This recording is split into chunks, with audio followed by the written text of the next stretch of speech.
এই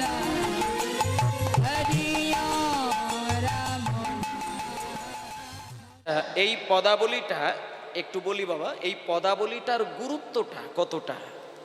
বলছে একটা অন্ধের কাছে আপনি হিরে দিয়ে সোনা দিয়ে বাঁধানো 10 লক্ষ টাকার আয়না দিলেন, আর বাজার থেকে ওই 20 টাকা দিয়ে একটা প্লাস্টিকের আয়না দিলেন, আর অন্ধকে প্রশ্ন করলেন যে বাবা কোন আয়নাটা তোমার সব থেকে বেশি প্রিয়। অন্ধ শুধু একটা কথাই বলবে, চোখে যেহেতু আমি দেখতেই পাই না, আমার কাছে 10 টাকার আয়নারও মূল্য নেই আর 10 কোটি টাকার আয়নারও মূল্য নেই। তাহলে অন্ধের কাছে যেমন আয়নারই কোনো মূল্য নেই, তেমন যারা গৌরাঙ্গকে চেনে না, গৌর তত্ত্ব বোঝে না, গৌরের কোনো ভাবভক্তি সম্পর্কে কোনো সচেতন নেই, সেই মানুষ যদি পণ্ডিত হয়ে যায়, সেই পাণ্ডিত্য তার অন্ধের মতন হয়ে যায়। এই জন্য পদাবলিতে বললেন চারি বেদ ষড়দর্শন করিয়া অধ্যয়ন, সে যদি গৌর নাহি ভজে, বৃথা তার অধ্যয়ন লোচনবিহীন জন, অন্ধের দর্পণে কি বা কাজে। এবার এই কথাটা যখন বললেন, নরোত্তম তো আমাদের মতন বোকা নয়, নরোত্তম সঙ্গে সঙ্গে কথাটা ঘুরিয়ে প্রশ্ন করলেন যে গুরুদেব, আপনি যে আমাকে গৌরাঙ্গের কথা বলছেন, আমি যদি গৌরকে পেতে চাই, মানে গৌরের কৃপা যদি আমাকে হৃদয়ে ধরতে হয়, তাহলে আমাকে কোন পথে চলতে হবে, মানে কেমন ভাবে চললে আমি গৌরকে পাবো। তখন গুরুদেব বলছেন, আচ্ছা ধূপটা একটু বাবা একটুখানি সরি না।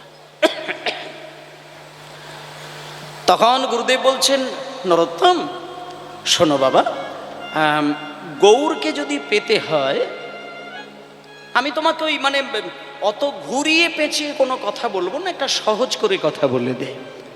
তোমার যে মানে বাড়িটা রয়েছে, রাজবাড়িটা রয়েছে, রাজবাড়ি থেকে কিছুটা দূরে একটা নদী বয়ে চলেছে, যে নদীটির নাম হলো পদ্মা নদী। এবং সেই পদ্মা নদীর জলে আমি যতটুকু জানি, একদিন চৈতন্য মহাপ্রভু স্নান করেছিলেন। এবার দেখুন মায়েরা, গুরুদেবের শিক্ষাটা দেখুন। মাস্টার মশাই নরোত্তমকে বলছে, পদ্মা নদীর জলে চৈতন্যদেব স্নান করেছেন, এটা আমার জানা আছে। তা চৈতন্য মহাপ্রভু যদি নদীর জলে স্নান করেন, ডুব দেন, আর কিছু হোক বা না হোক, কোনো মানুষ যদি নদীতে স্নান করেন, অন্তত তার পায়ের ধুলোটা তো জলে থাকবে। নরোত্তম, তোমাকে কিছু করতে হবে না, তুমি বাড়িতে যাবে, সর্বপ্রথমে তুমি তোমার মাকে প্রণাম করবে, তারপরে তুমি তোমার বাবাকে প্রণাম করবে, মা বাবার আশীর্বাদটা আগে নেবে, তারপরে মা বাবার কাছ থেকে একটা ছোট্ট অনুমতি নেবে, এবং মা বাবার অনুমতি নিয়ে তুমি পদ্মা নদীতে স্নান করতে যাবে। স্নান করতে গিয়ে তুমি পদ্মা নদীকে হাত জোড় করে কেঁদে কেঁদে শুধু একটা বার বলবে, পদ্মা, আমি গুরুদেবের মুখে শুনেছিলাম তোমার জলে নাকি চৈতন্য মহাপ্রভু স্নান করেছিলেন, আর মহাপ্রভু যদি স্নান করেন, আমি যতটুকু জানি মহাপ্রভুর চরণের ধুলো তোমার জলে কিন্তু আজও মেশানো রয়েছে, তাই পদ্মা আমাকে একটুখানি চরণের ধুলো আমার গায়ে বুলিয়ে দেবে পদ্মা। এবার তোমার ওই কথা শুনে পদ্মা যদি সেই মহাপ্রভুর পদধূলির একটা কণা তোমার অঙ্গে শুধু বুলিয়ে দেয়, আমি গুরুদেব হয়ে তোমায় বললাম, তোমার মানব জীবন ধন্য হয়ে যাবে। নিতাই গৌর প্রেমানন্দে হরি বল। যখনই গুরুদেব এই কথাটি বললেন, সঙ্গে সঙ্গে ওই ছোট্ট ছেলেটা গুরুদেবকে প্রণাম করে সোজা চলে এলেন মায়ের কাছে। ভজ রাধা কৃষ্ণ গোপাল কৃষ্ণ, কৃষ্ণ কৃষ্ণ বল মুখে মনোরে, ভজ রাধা কৃষ্ণ হরি হরি হরি হরি বল, গোপাল কৃষ্ণ, কৃষ্ণ কৃষ্ণ বল মুখে মনোরে। আর ভজ রাধা কৃষ্ণ গোপাল কৃষ্ণ, কৃষ্ণ কৃষ্ণ বল মুখে মনোরে, ভজ রাধা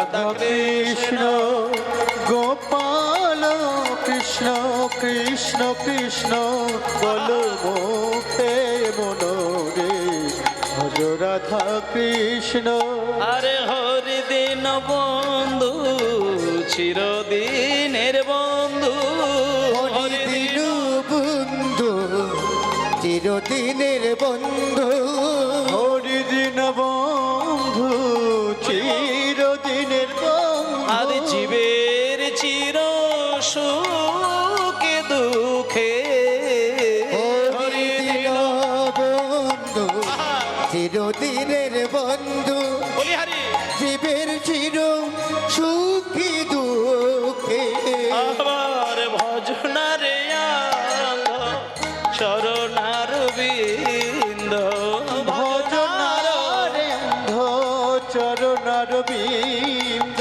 আর দুস্তর মায়ার বিপাকে ভজ রাধা কৃষ্ণ গোপাল কৃষ্ণ কৃষ্ণ কৃষ্ণ হরি হরি বল। ওকে মনরে আরে ভজ রাধা কৃষ্ণ গোপাল কৃষ্ণ কৃষ্ণ কৃষ্ণ বলো মুখে মনরে ভজ রাধা কৃষ্ণ। আচ্ছা, এইবার দেখুন বাবা, ছেলেটা ছুট্টে এসে মায়ের কাছে প্রণাম, আর মা তো ছেলেকে জড়িয়ে ধরে পাগলের মতো কান্না, পাগলের মতন কান্না। ও মা, এখানে যে সমস্ত মায়েরা রয়েছেন আর বাবারা রয়েছেন, একটা প্র্যাকটিক্যাল কথা, নিজের পেটে ধরা ছেলেটা সে যদি সত্যিকারের একটা মানুষ হয়ে এসে মায়ের কোলে ধরা দেয় না, মা দেখবেন ছেলেটাকে কিন্তু বুকে জড়িয়ে ধরে কাঁদতেই থাকেন। ছেলে মানুষ হলে মা বুকের মধ্যে জড়িয়ে ধরে পাগল হয়ে কাঁদেন কেন না? একান্ত তার ভেতরের পরমানন্দের প্রকাশ। ছেলে যখন মানুষ হয়, মা তার জন্য চোখে জল ধরে যায়। কেন? এটা আনন্দে, এটা পরমানন্দে। ঠিক তেমনি যখন নরোত্তম বাড়িতে আসবে, তার আগে ঘোষণা হয়ে গেছে যে নরোত্তম পণ্ডিত হয়ে বাড়িতে আসছেন। ছেলে যখন ছুটে এসে মায়ের কোলে বসলো, মা বুকে জড়িয়ে ধরে পাগলের মতন কান্না।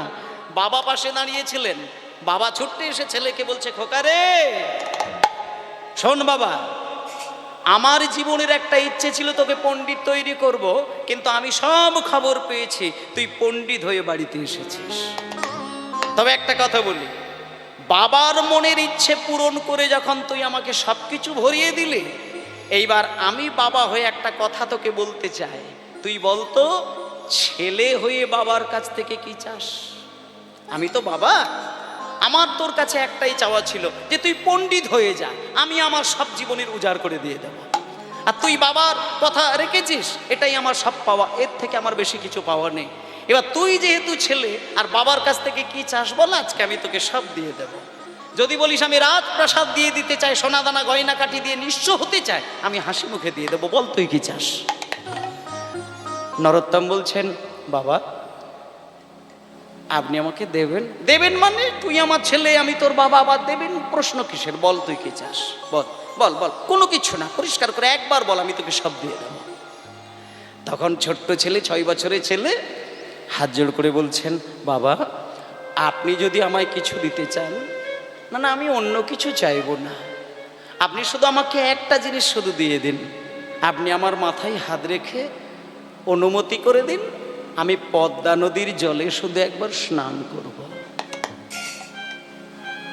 এই খোকা, আরে এটা আবার কোনো চাওয়া পাওয়ার মধ্যে হলো নাকি? আমি তোকে বললাম সব কিছু দিয়ে দেবো, তুই পরক্ষণে বলছিস পদ্মা নদীর জলে স্নান করব। আরে নদীর জলে স্নান করাটা কি কোনো চাইবার মধ্যে পড়ে রে? তা ঠিক আছে, তাই যদি চাস তাহলে তুই এখানে দাঁড়া, তোর নদীর জলে স্নানের ব্যবস্থা আমি করে দেব। আরে কে আছিস? হ্যাঁ বলুন। আমার লকারের মধ্যে দেখবি কতকগুলি সোনার কলসি রাখা রয়েছে, আর ওই সোনার কলসিগুলো পদ্মা নদীর জল থেকে ডুবিয়ে নিয়ে, ওতে করে জল ভরে নিয়ে, সোনার কলসি করে জল নিয়ে আমার ওই সোনার টুকরো ছেলে নরোত্তমকে স্নান করিয়ে দে। যখন এই কথাটা বলেছে, নরোত্তম হাত জোড় করে বাবাকে বললেন, বাবা আমি আমি ওইভাবে স্নান করব না, আমি ওইভাবে স্নান করব না, আমি পদ্মা নদীতে গিয়ে স্নান করব। ও তুই নদীতে যাবি? আচ্ছা আচ্ছা আচ্ছা, তা ঠিক আছে, নদীতে যাবি, তা ঠিক আছে। আরে দাঁড়া দাঁড়া দাঁড়া, এই কে আছিস? বলুন। আমার ছেলে পদ্মা নদীতে যাবে, একটা সুন্দর করে পালকি সাজা, দামি দামি ফুল দিয়ে পালকিটা সাজা, আমার ছেলেকে আমি পালকির ভেতরে বসিয়ে পদ্মা নদীতে নিয়ে যাব। বলছি বাবা পালকিতে করে যাব? বাবা পালকিতে করে গেলে না ওই লোকের কাঁধের ওপরে চড়ে যেতে হয়, আর লোকের যদি কাঁধের ওপরে চড়ে যাওয়া হয় তাহলে কিন্তু অন্তরে ভক্তি লাভ হবে না, আমি পালকিতে চড়ে যাব না। আচ্ছা তাহলে তুই গরুর গাড়িতে যাবি? না আমি গরুর গাড়িতেও যাব না। আচ্ছা তোকে যদি একটা ঘোড়ার গাড়ি করে দেওয়া হয় তাহলে তাতে করে যাবি? বলছি না আমি ঘোড়ার গাড়িতেও যাব না। আচ্ছা পালকিতে যাবি না, গরুর গাড়িতে যাবি না, ঘোড়ার গাড়িতে যাবি না, তাহলে কি তুই হেঁটে হেঁটে যাবি? তখন নরোত্তম বলছে বাবা আমি হেঁটে হেঁটেও যাব না। তাহলে তুই কিসে করে যাবি? সোনার কলসি মেনে নিলি না, পালকি তাও চলবে না, গরু ঘোড়া তাও চলবে না, এখন হেঁটে হেঁটে বলছি তাও যাবি না, তাহলে তুই কিসে করে যাবি? যখন বাবা বলেছে কিসে করে যাবি, তখন নরোত্তমে কেঁদে কেঁদে বলে বাবা গো, বাবা গো, আমি পালকিতে চড়ে যাব না, গরুর গাড়িতেও যাব না, ঘোড়ার গাড়িতেও যাব না, আর আমি হেঁটে হেঁটেও যাব না গো। তবে আমি কেমন করে যাব জানো? আমি কেমন করে এই রাজপ্রাসাদ ছেড়ে পদ্মা নদী পর্যন্ত যাব জানো? আমি ধুলোই গড়া গড়ি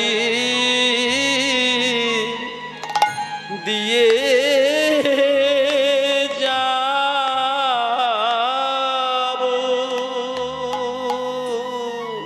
ধুলোয় নিতাই গৌর প্রেমানন্দে হরি হরি বল। হরে যাব ধুলোয় গড়া গড়ি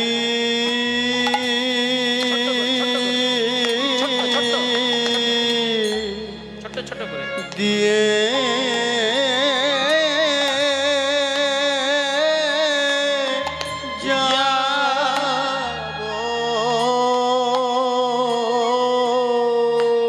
ভক্তের পদ ধুলাই অঙ্গে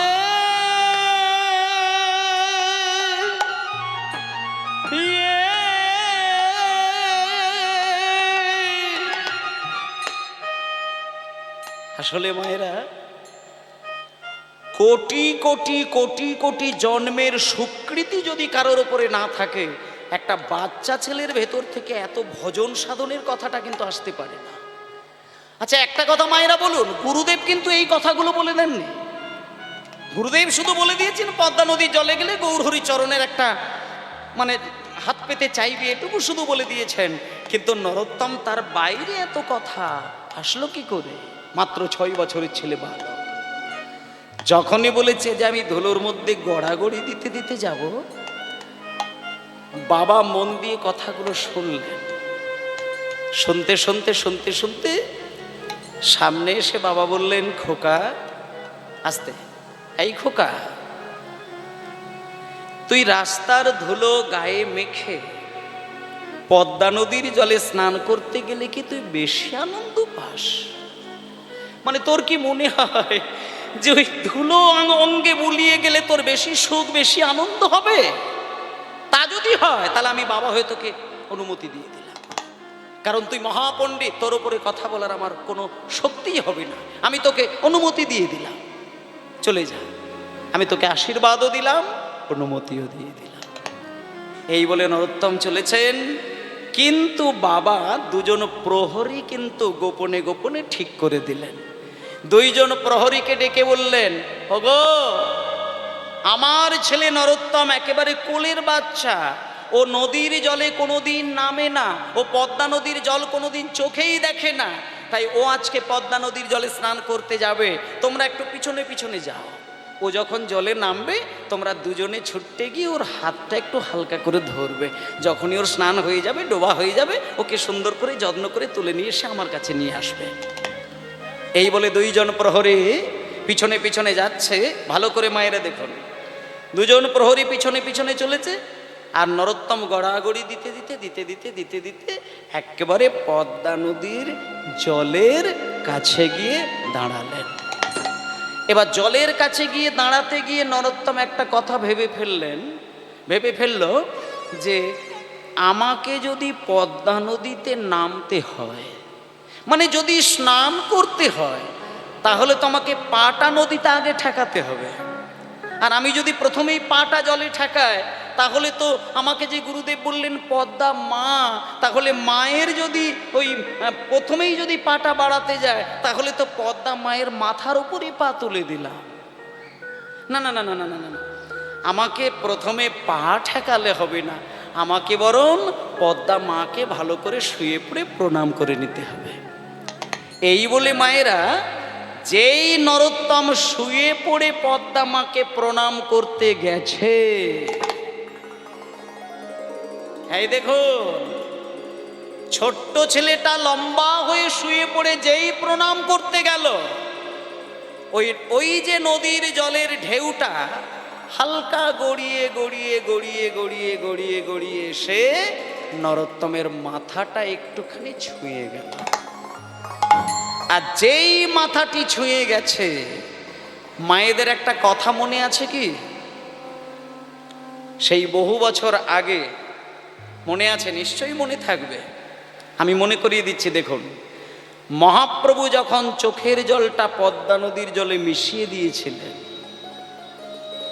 মহাপ্রভু কিন্তু একটা কথা বলেছিলেন যে পদ্মা, সেই বলেছিল না যে 10টা ছেলে কেন 10,000টাও ছেলে যদি তোমার সঙ্গে আসে, নরোত্তমের যে ক্ষমতা থাকবে 1000 ছেলের সেই ক্ষমতা থাকবে। এবং কোন ক্ষমতা বলেছিল? যে নরোত্তমের অঙ্গ যেদিন তোমার জল স্পর্শ হবে, তোমার নদীর ঢেউটা যে গতিতে চলছে, শত শত গুণ ঢেউ ওপরের দিকে উঠে যাবে। কি মায়েরা মনে আছে তো? সেই দিন, আজকের দিন, আজকের সেই ঘটনা ঘটল।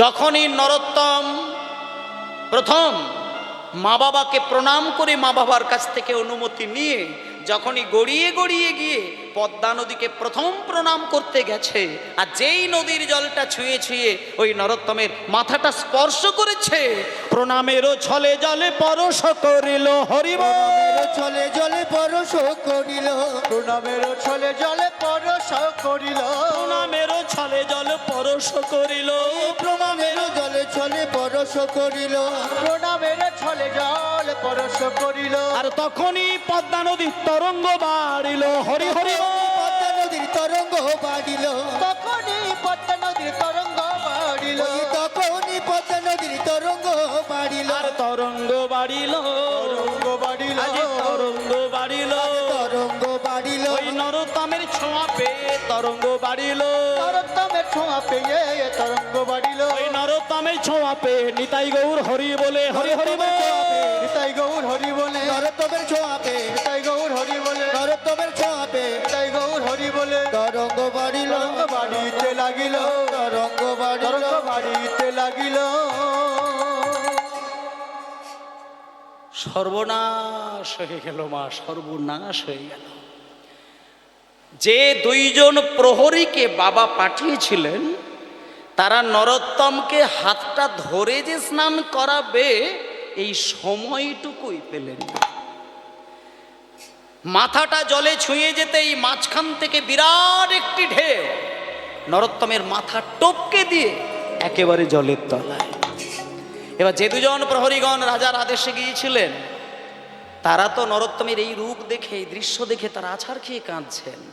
তারা ভাবলো নরোত্তম জলের তলায় তলিয়ে গেছেন। রাজামশাইয়ের কাছে কি জবাব দেব, রাজামশাইয়ের কাছে কি বলবো যে ছেলে কোথায়? তারা আসলে বোঝে না, বুঝতে পারে না যে নরোত্তম জলের তলায় তলিয়ে যায়নি। নরোত্তমকে পদ্মা মা হাত বাড়িয়ে তাকে কোলে করে নিয়ে নদীর গর্ভস্থলে গিয়ে তার সঙ্গে কথা বলছে। সবাই ভাবলো তলিয়ে গেছে, কিন্তু না, মা তাকে কোলে করে নিয়ে কথা বলছে। একজন মা জননীর রূপ ধারণ করে কোলের মাঝখানে বসিয়ে নিয়ে নরোত্তমের ওই ছোট্ট মুখের সামনে মুখ রেখে পদ্মা মা বলছেন, নরোত্তম কে কে আপনি? আপনাকে তো আমি চিনতে পারছি না। কি আরে নরোত্তম, তুমি আমায় চিনবে না, তুমি আমাকে চিনবে না। আমি কে জানো? আমি হলাম পদ্মা নদী। উমা, পদ্মা নদী আবার কথা বলে নাকি? বলে হ্যাঁ নরোত্তম বলে, তবে সবার সঙ্গে বলে না। এই যে পদ্মা নদী না, সবার সাথে কথা বলতে পারে না। তোমার মতন কৃষ্ণ অনুরাগী যদি কোনো ভক্ত আমার কাছে আসে, আমি তাকে যেচে সেধে গিয়ে কোলে করে নিয়ে তার সামনে দাঁড়িয়ে আমি কথা বলি। যখন এই কথাটা বললেন, নরোত্তম তখন বললেন, পদ্মা, তুমি যখন আমাকে নিজে থেকেই এসে দেখা দিলে আর আমার সঙ্গে কথা শুরু করলে, আমি তোমার কাছ থেকে একটা জিনিস চাইবো, তুমি দেবে? আমি শুনেছি তোমার জলে নাকি চৈতন্য মহাপ্রভু স্নান করেছিলেন। এটা আমার গুরুদেব আমায় বলেছেন। তা মহাপ্রভু যদি স্নান করেন তোমার জলে, তাহলে তো সেই মহাপ্রভুর চরণের ধুলো তো তোমার জলে আছে পদ্মা মা, তাহলে এই চরণ ধুলোর একটুখানি কণা আমাকে দেবে পদ্মা? যখন এই চরণ ধুলোর কথা বলেছে, পদ্মা নদী তখন কেঁদে কেঁদে বলে, নরোত্তম রে, নরোত্তম রে। পদ্মা নদী তখন বলে, নরোত্তম রে, আমার জলে মহাপ্রভুর পদধূলি মেশানো রয়েছে, এ তো জগতে সবার জন্য, কিন্তু তোর জন্য মহাপ্রভু কি যে রেখে গেছে তা তুই জানিস না। এতদিন ছিলাম আমি গৌর প্রেম ধনে ধনী, আর আজকে আমি সেই প্রেমে তোর হৃদয়ে মাঝে মাখিয়ে দিয়ে আমি হব প্রেমের কাঙালিনী।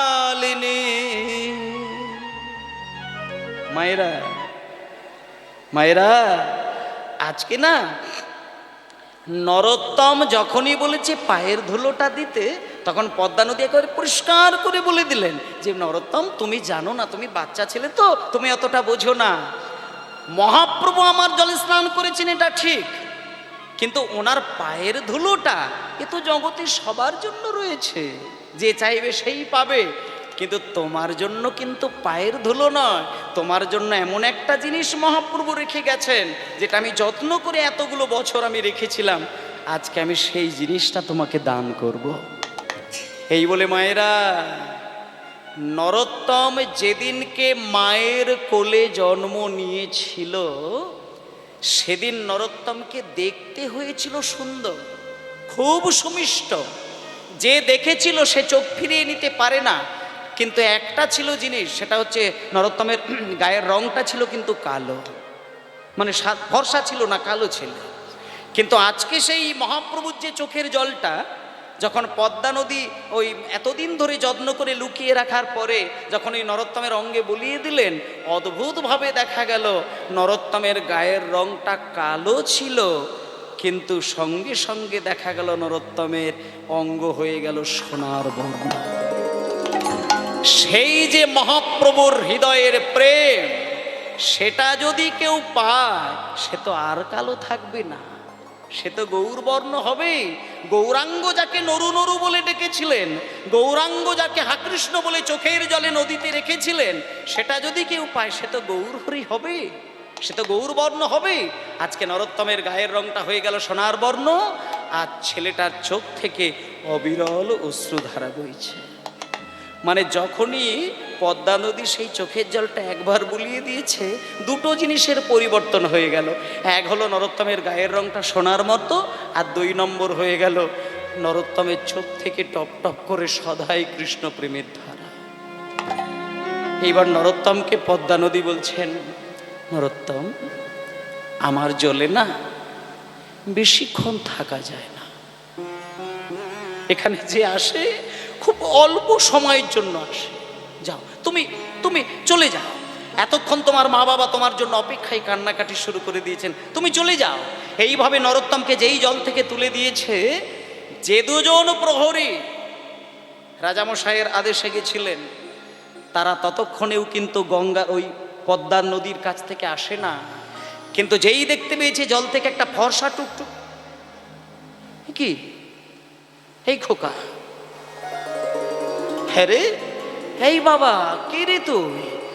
এই জলের ভেতর থেকে উঠে আসছিস, সোনার বর্ণ দেহ ধারণ করে আবার কৃষ্ণ বলে বলে কাঁদছিস, কে তুই? নরোত্তম সামনে এসে বলছেন, এ কি, তোমরা আমায় চিনতে পারছো না? আমাকে তোমরা চিনতে পারছো না? আমি তো তোমাদের রাজার ছেলে, আমার নাম নরোত্তম। ভালো করে দেখো, আমি তো সেই রাজার ছেলে, আমার নাম নরোত্তম।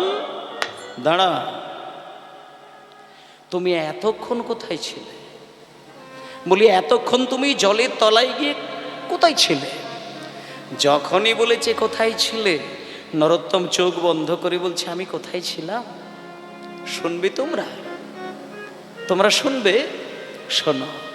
যেমন ডুবুরিরা সমুদ্রের গভীরে ছুটে যায় দামি দামি রত্ন তুলে নিয়ে আসার জন্য, আর আজকে আমি ওই ডুবুরিদের মতন পদ্মা নদীর গভীরে গিয়েছিলাম। আমিও সেই ডুবুরিদের মতন দামি একটা রত্ন তুলে নিয়ে এসেছি। তোমরা কি সেই রত্ন নেবে? নেবে তোমরা সেই রত্ন? নেবে? আমি প্রেম রত্ন তুলে নিয়ে এসেছি। যদি নিতে চাও তোমরা দূরে দাঁড়িয়ে থেকো না, আমার কাছে এসো, আমার কাছে এসো, আমি তোমাদেরকে সেই প্রেম রত্ন দেব। এসো এসো এসো এসো ভাই, একবার গান গাই, কৃষ্ণ নাম হরি নাম। এসো ভাই, তাই গৌর হরি বল, হরি বল, হরি বল। গান গাই, হরি বল, হরি বল। কৃষ্ণ নাম আহারে হরি নাম। এসো ভাই, গান গাই, কৃষ্ণ নাম হরি নাম। এসো ভাই, গান গাই, কৃষ্ণ নাম হরি নাম। চরাচরে বলো হরি, চরাচরে বলো হরি, চরাচরে বলো হরি, বলো নাম, মধুর নাম, কৃষ্ণ নাম হরি নাম। চরাচরে হরি কৃষ্ণ